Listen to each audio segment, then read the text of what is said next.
Tight integrity is a vessel ability to prevent water from entering the hull, maintaining buoyancy and stability by securing all compartments, decks, structural openings.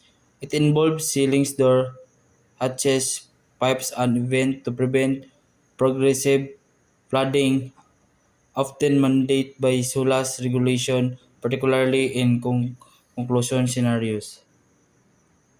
What is watertight integrity?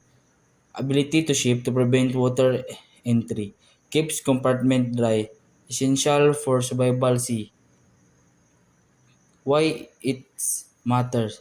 Maintains buoyancy. Prevents flooding. Protect lives and cargo. Lives. Main components. Watertight doors. Bulk, bulkheads. Hatches and covers. Rubber seals and gasket. Bulkheads. Divide ships into compartments, limit spread of water, increase ship stability.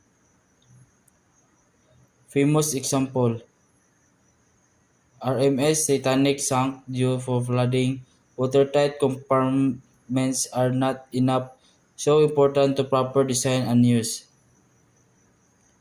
Safety practices, regular maintenance, emergency drills, following ship and procedures.